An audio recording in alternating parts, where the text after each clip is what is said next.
आज चेतन और सिया की पुलिस कस्टडी खत्म हुई तो उन्हें फिर से अदालत में पेश किया गया और दोनों आरोपियों को पेशी के लिए लोनावला पुलिस की टीम कोर्ट लेकर पहुंची और कोर्ट में पुलिस ने 7 दिनों की कस्टडी की यहां पर मांग की।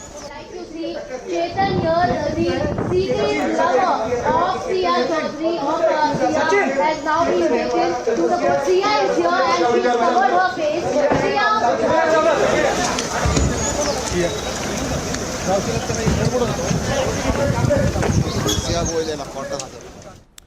तो देखिए, कोर्ट में जब इनको लेकर पहुंचे तो वहां पर कस्टडी बढ़ गई है। 3 जुलाई तक इनकी कस्टडी को कोर्ट ने बढ़ा दिया, लेकिन कोर्ट में क्या कुछ कहा गया वो जरा आप यहां पर देखिए। पुलिस ने कोर्ट में कहा कि दोनों आरोपियों से अभी पूछताछ बाकी है और साथ ही केतन का पासपोर्ट सिया ने गायब कर दिया, उसे रिकवर पुलिस को अब करवाना है। आरोपियों के वकील ने पुलिस की मांग का विरोध यहां पर किया, लेकिन कोर्ट ने दोनों को 3 जुलाई तक पुलिस रिमांड में भेज दिया।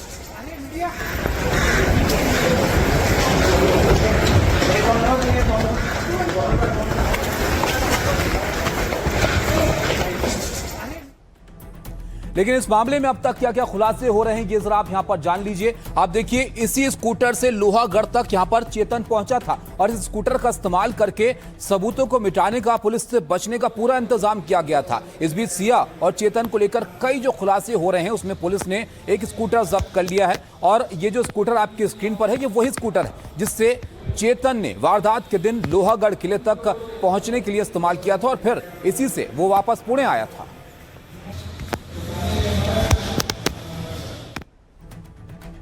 चेतन और सिया से पूछताछ के बीच सिया के घर वालों से भी पुलिस ने पूछताछ की है और पुलिस ने सिया के भाई से यहां पर पूछताछ की है। साहिल से पुलिस ने सवाल जवाब किए और साहिल आज दोनों आरोपियों की पेशी के वक्त कोर्ट में भी मौजूद थे।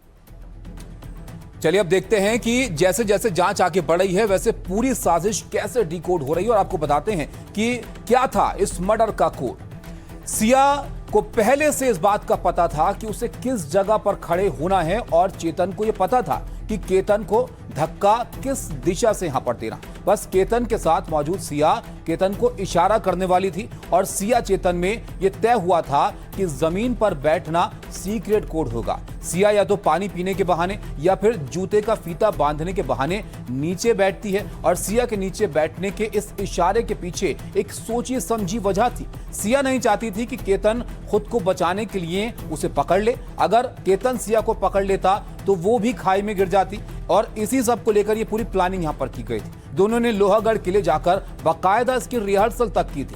चेतन चौधरी स्कूटर से लोहागढ़ किले तक पहुंचा था और टोल नाका रिकॉर्ड से बचने के लिए उसने कार इस्तेमाल नहीं की। वारदात को अंजाम देने के बाद चेतन उसी स्कूटर से पुणे लौट आया और चेतन चौधरी हुडी पहनकर लोहागढ़ किले में दाखिल हुआ था। लेकिन वारदात के बाद आप देखिए, जगह पर पहुंचकर उसने इस हुडी को उतार दिया और वारदात से पहले चेतन चौधरी ने काली टी शर्ट यहां पर डाल रखी थी और चेतन को धक्का देने के बाद उसने फिर से इस हुडी को डाल लिया। तो इस तरह से ये लोग बचने की कोशिश भी यहां पर कर रहे थे। लेकिन इस पूरे मामले में आप ये देखिए, मर्डर से 34 मिनट पहले वो कॉल जिसका अब पुलिस यहां पर तफ्तीश कर रही है, सिया और चेतन के बीच मर्डर से ठीक 34 मिनट पहले बातचीत हुई थी और इस आखिरी कॉल के दौरान ही सिया ने केतन की लोकेशन उसको बताई और साथ ही ये भी बताया कि वहां आसपास पर्यटकों की मौजूदगी नहीं है। वारदात के बाद दोनों ने फोन से 3 महीने का चैट भी डिलीट कर दिया, यानी सबूत मिटाने की पूरी तैयारी यहां पर की गई थी। इसके अलावा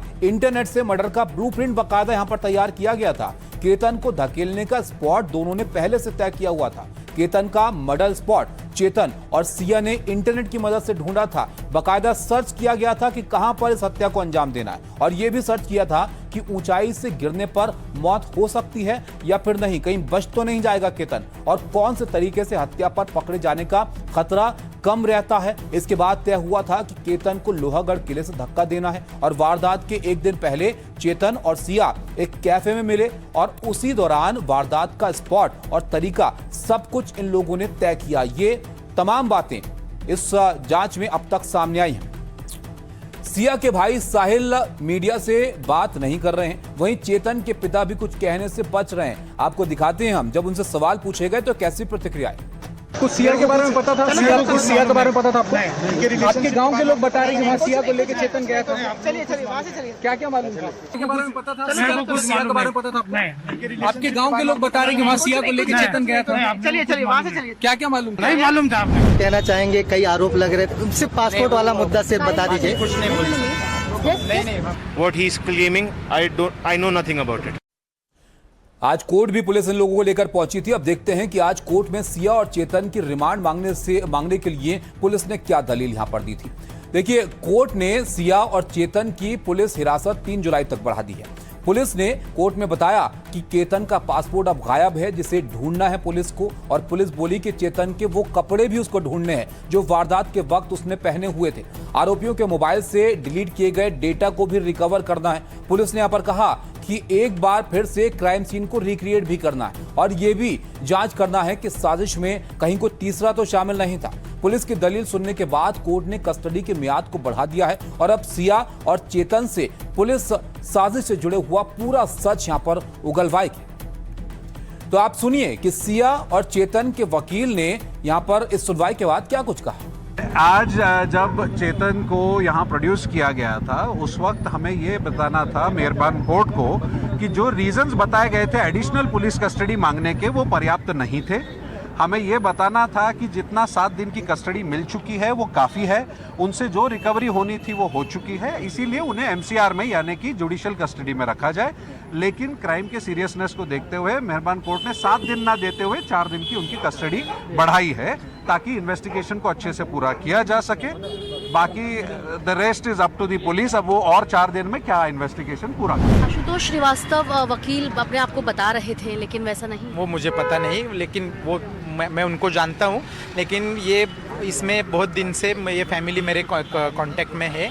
इवन सिया भी मेरे कांटेक्ट में है, मतलब पुलिस कस्टडी रिमांड के ड्यूरिंग कस्टडी रिमांड। हाँ, वकालतनामा हम लोग we are in process of filing वकालतनामा as soon as she is produce before the court. Magistrate custody की मांग करेंगे आप? हम लोग करेंगे ना, बिल्कुल करेंगे। हम लोग तो उल्टा ऐसा है, फैमिली का भी कहना ऐसा है कि आज तक सिया ने पूरी तरीके से पुलिस को कोऑपरेट किया है ड्यूरिंग पुलिस कस्टडी रिमांड। इसके आगे भी अगर पुलिस को कुछ तहकीकात करनी है, जांच करनी है, तो उसमें भी पूरी तरीके से कोऑपरेट करने वाले हैं। वकील साहब को आपने सुना, लेकिन सवाल अब भी यही है कि केतन हत्याकांड का मास्टरमाइंड आखिर कौन है। तो पूछताछ में कई सारे सवाल हैं जिसका जवाब पुलिस यहाँ पर तलाश रही है, लेकिन एक सवाल ये भी कि सिया ने केतन के पैसे भी ऐंठे थे, अगर हाँ तो फिर कितने। अब देखिए आप, इस बीच खुलासा ये हुआ है कि सिया ने केतन से 1 करोड़ रुपए लिए थे और सिया गोयल ने ये जो पैसे थे केतन से लेकर शादी में शॉपिंग के नाम पर ये पैसे लिए। तो दिलचस्प बात ये है कि केतन से लिए हुए 1 करोड़ सिया ने चेतन को पहुंचाए थे ताकि वो इस पैसे का इस्तेमाल कर सके और बिजनेस को सेटल कर सके। फिर सिया और चेतन ने अपनी शादी के लिए 3 साल का वक्त यहां पर तय किया था और तय हुआ ये कि 3 साल तक न चेतन शादी करेगा और न ही सिया गोयल, और जैसे ही चेतन बिजनेस में सेटल हो जाएगा दोनों शादी कर लेंगे। तो 3 साल का ये कूलिंग पीरियड ये लोग लेकर चल रहे थे ताकि किसी को इन पर शक ना हो। और इतना ही नहीं, सगाई से ठीक पहले सिया और चेतन उदयपुर भी गए थे और उदयपुर में करीब 5 दिनों तक दोनों एक ग्रुप ट्रिप में साथ भी रहे थे। अब आपको सुनाते हैं कि इस पूरे मामले में अब तक पुलिस के हाथ क्या लगा है और पुलिस इस पर क्या कह रही है। हमारी जो फर्स्ट पुलिस कस्टडी में जो इन्वेस्टिगेशन हुआ था और जिस आधार पे हमें आगे की कस्टडी चाहिए थी, वो हमने आज माननीय कोर्ट के सामने रखे। माननीय कोर्ट ने वो जो भी दलीलें थी वो सुनी और हमारे जो इन्वेस्टिगेशन में जो आगे की कार्रवाई बाकी है उसके लिए 3 जुलाई तक हमें पुलिस कस्टडी ग्रांट की हुई है। अभी इन्वेस्टिगेशन जारी है, जैसे जैसे चीज़ें सामने आती है उस हिसाब से हम पुलिस तपास करते हैं। हमारा जो इन्वेस्टिगेशन है, जो हम इन्वेस्टिगेशन कर रहे हैं वो हम माननीय कोर्ट के सामने ही रखेंगे।